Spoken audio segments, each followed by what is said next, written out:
So the next food on the Prophet ﷺ's list that he used to like was to consume a lot of vinegar. Assalamu alaikum wa rahmatullahi wa barakatuhu. So the Prophet ﷺ says, and this hadith is Sahih Muslim, Jabir says that the Prophet asked, "Do you have something to dip?" And they said, "We don't have anything other than vinegar." So he said, "Bring it on," and he started to dip the bread in the vinegar, eating, and he said, "Oh, the best dip is vinegar." Jabir says, "By Allah, since then I loved vinegar as long as the Prophet consumed it and loved it."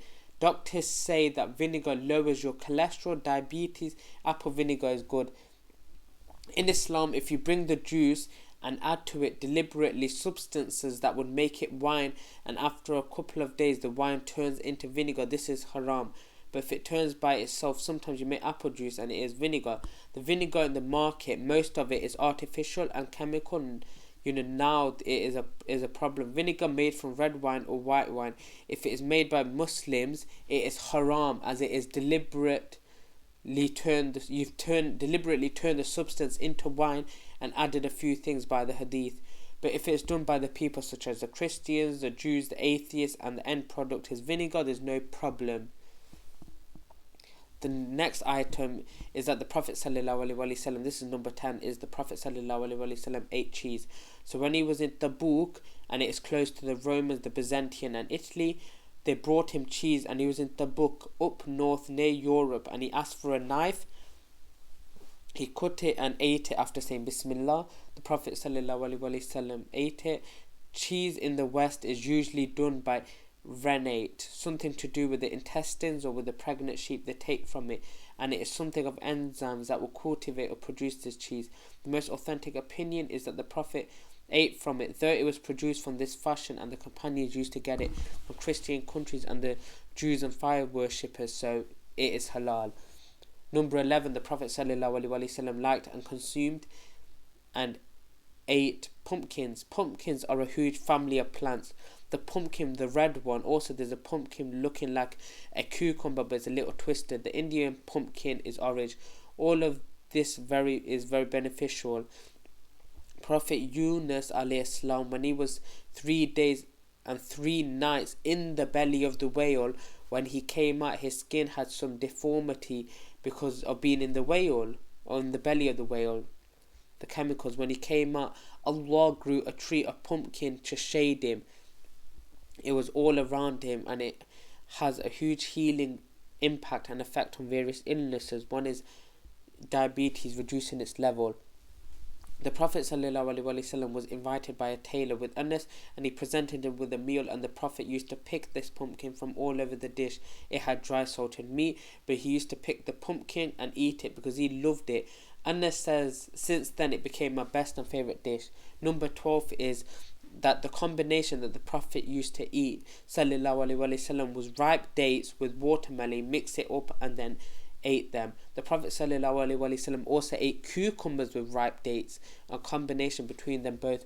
One narration, he said, we, do this, combination, break the heat of this one with the coldness of the other one. The ripe dates are hot because it has so much sugar with energy, but cucumbers or the watermelons would help cool it down. Number 14, another combination that the Prophet used to combine between was dates and butter, but this is understood. Some people like to have dates with tahini, but people love to have dates with tahina. With butter is always good when you eat it with dates. The Prophet used to love this. The Prophet ﷺ used to love dates with butter. The number 15 is to leave something. Wine, because wine is juice that is left for a few days until it becomes wine. So the Prophet ﷺ used to drink water that had a sweet substance in it, dates and fruits left for one day, and he would drink it. The liquid would be juice. Ibn Abbas says that the Prophet ﷺ used to order his family to place some raisins, dried grapes in the liquid in the morning so he can drink it in the evening, or to do this in the evening so you could drink in the morning. The Prophet ﷺ used to drink this juice after breakfast and dinner. This would remain for him to drink, but not for more than 3 nights.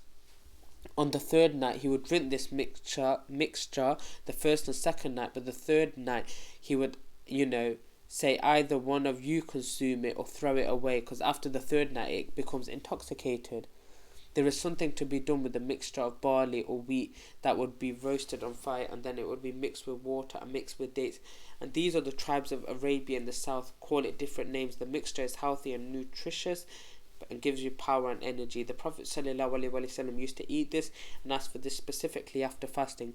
The Prophet ﷺ used to send his companions to bring the sweet water. The water in Medina is salty water by nature, and he used to send them away for that. Drinking water is essential, and there are etiquettes of drinking water. So the etiquettes of drinking from his sunnah, he used to love sweet water, meat, especially shoulder, which means as long as Allah has made it halal for you, enjoy it. Among the etiquettes is sunnah to drink while sitting down. Anas bin Malik says the Prophet ﷺ prohibited people from drinking standing up, and Abu Hurairah said that the Prophet ﷺ said one must not drink standing up, but there are other hadiths that conflict with this. Ibn Abbas says the Prophet ﷺ drank Zamzam water while standing up, which is narrated by Abbas, reported in Bukhari.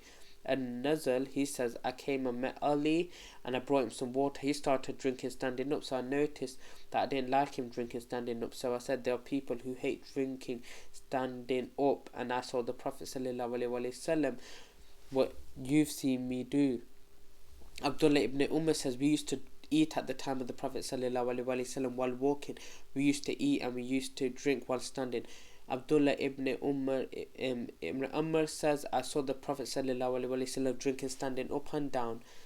Imam Malik reported in his Uthman Ali ibn Umar ibn Zubair used to drink standing up, and reported that Sa'd ibn Abi Waqqas and Aisha, may Allah subhanahu wa ta'ala be pleased with all of them, said it was permissible.